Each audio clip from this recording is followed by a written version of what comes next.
Hello and welcome to yet another Wild About Work video. Today I want to talk about something that has really been foundational to the work that I've been doing with people, helping them create careers and really even lives that energize and inspire them. It is the definition of passion. It is my definition of passion. Passion really can be one of those very nebulous things when you're trying to plan for passion, when you're trying to make decisions that incorporate this idea of what lights me up, how do I create a career that energizes and leaves me feeling engaged. So I like really simple ideas, and my definition of passion is about as simple as it gets. My definition is passion is the energy that comes from bringing more of you into what you do. And I'll say that again because it's really an important piece of the puzzle. It's very simple and it's very important. Passion is the energy that comes from bringing more of you into what you do. It's being who you are. It's doing what you naturally do. It's doing the kinds of things in the kinds of ways around the kinds of people towards the kinds of outcomes that naturally leave you feeling energized. And so really it's literally when you do work that is a reflection of who you are, you get energy from the work that you're doing. As opposed to, unfortunately, I think that the case with a big chunk of the people out there in the workforce is that for them, work is really about getting up in the morning and heading off for another day of being who they're not. And so one of the ways that I describe this, one of the analogies that I use is thinking about water flowing from one place to another. And so if you think about water going along a riverbed, you don't have to power the water to get it to go from one place to another. You don't have to put any energy into making that water flow. Not only do you not have to put energy into making that water flow, it actually gets energy from the path that it's taking. And so one of the ways that I think about finding that path that is a reflection of who you are is finding your own riverbed, finding that path that doing that work actually energizes you. So not only are you not having to put energy into this facade, into this being who you're not, which so many people have to do in their work, you are also getting energy from it. So the energy differential between having to wear that mask, having to wear that costume, and then doing something that is actually your riverbed, that's actually you're getting energy from it. The energy differential for that is huge. You can't see my hands because it's that big, but it's huge. And so then the big question is, great, that's lovely, that's wonderful. If passion is the energy that comes from bringing more of you into what you do, well, how do you bring more of you into what you do? It's a nice philosophy, but how do I actually put that into play? How does the rubber hit the road in bringing more of me into what I do? So there's a really simple way to do that. And this is a big piece of what I do, how I start things out with my clients. And it is the idea that it's not just what you love, it's really why you love it. Because if you think about what you love, and here's a trap that I think most people end up falling into when they talk about pursuing their passion.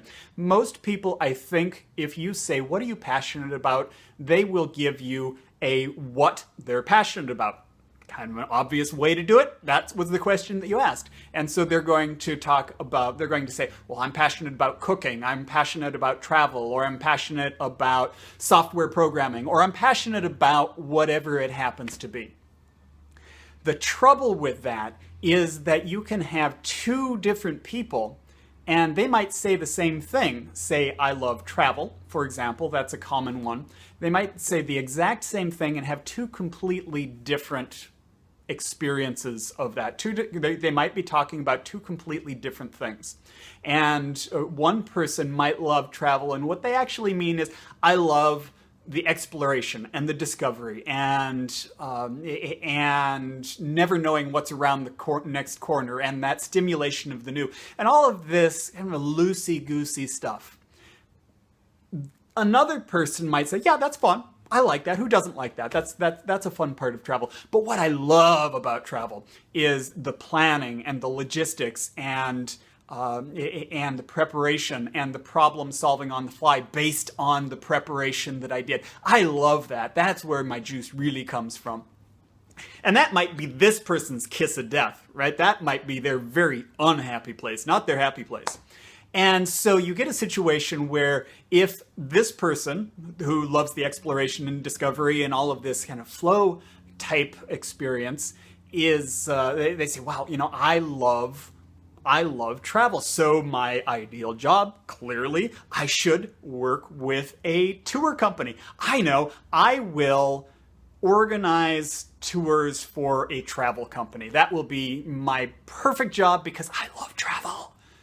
And so they go in, and it's not a week that they're on the job before they just want to jump out the window because the job is, while it's about travel, yes, absolutely, it's all about planning and logistics and crossing the T's and dotting the I's and really being detailed and meticulous. And that's just not where their flow is. It's actually this second person's flow.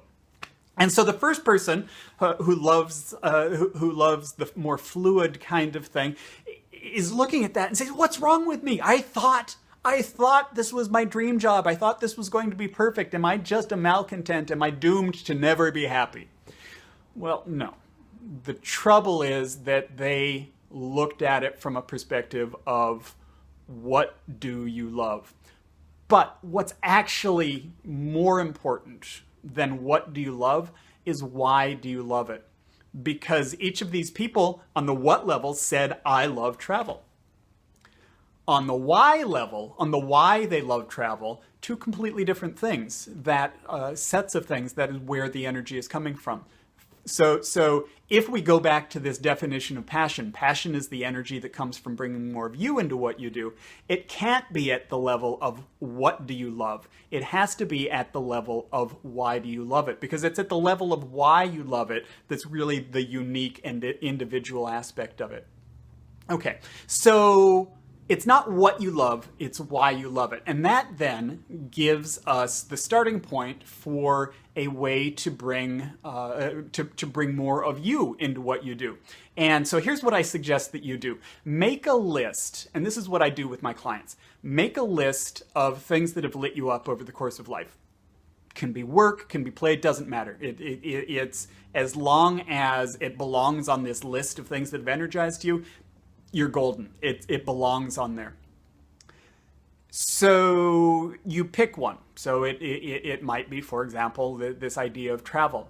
You pick one and you say, well, why? What is it about that? Why is that so energizing? Why is that so much fun for me? What typically happens is you get 1, 2, 3, 4, 5. Here are my reasons. Here are my first blush reasons.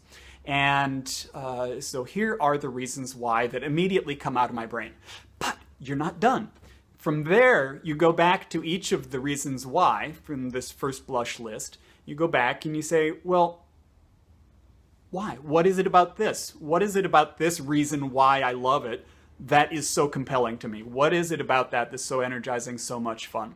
And so you peel back the layer, another layer down. Each of those reasons why that you come up with, you can then go back and ask again, well, why? What is it about that? And you can keep peeling back the layers. What is absolutely amazing about this is just how much information is there when you start to peel back the layers. And what ends up happening as you do this, and especially as you do this across multiple things from this list of things that have lit you up, is that you will find that common themes keep coming up. You will find that these recurring reasons why keep coming up in things that seem like they have nothing to do with each other. So for example, my passion catalyst coaching, my travel photography, which is a hobby, and my genealogical research, so my family history research, again, a hobby. Those look like those are apples and oranges and kumquats. They look like they have nothing to do with each other. But if you look at them, you start peeling back the layers, one of the things that you'll find is that a huge piece of each of those is this sense of exploration and discovery. And as it happens, this sense of exploration and discovery is one of my prime drivers. It's really one of my main energy sources. And if it's not there, I am kind of canary in a coal mine. I've got about a 5-minute lifespan, and then I'll keel over if it's not there. So it's a really important source of energy. And so a big piece of bringing more of me into what I do necessarily involves finding opportunities to experience this sense of exploration and discovery. Okay, so recapping that, it's not just what you love, it's why you love it. So you make a list of things that have lit you up over the course of time. You start to explore each of those things, and you start to do some reverse engineering as to why. You start to see these common themes. You go through, and then once you have done this exploration, you go through and you pick the common themes that you've identified, and you put them all in one place. Well, now you've got a list of the underlying themes, the underlying reasons why that tend to be there when you're on fire. And that gives you something that you can use to generate ideas, and something that you can use to evaluate ideas. Essentially, what you've done is you've created if we go back to this definition, passion is the energy that comes from bringing more of you into what you do. You've created a snapshot of who you are, specifically as it relates to where the energy comes from. So now you've got something where you can look at a job through the lens of these underlying themes that tend to be there when you're on fire, and you can say, how well does this stack up? And so it gives you a way to take a lot of the guesswork out of it, and instead gives you a greater degree of confidence that, yeah, actually this makes a lot of sense. This seems like the right thing, and here's why. It really stacks up well against these underlying themes that tend to be there when I'm energized. It's not rocket science. Here are these underlying themes that tend to be there when I'm energized. Here's this job that has a high density of those underlying themes. It's chock full of those. And odds are good that I'm going to feel energized by that job. So that was what I would really encourage you to do. If you're looking around and saying, okay, where to from here? Even if you're on a good ride and you want to make sure that the ride continues to be a good ride, do this exercise. It gives you such valuable insight and such valuable information to be able to consciously, purposefully make your decisions incorporating this question of, where does the juice come from? What is going to leave me feeling energized and inspired and engaged? So let me know how that goes, and if you have any questions, as always, please feel free to drop me a line, and I look forward to hearing from you, and I look forward to continuing to share my ideas on the path to getting wild about work. So thank you very much, and we'll talk again soon. Take care.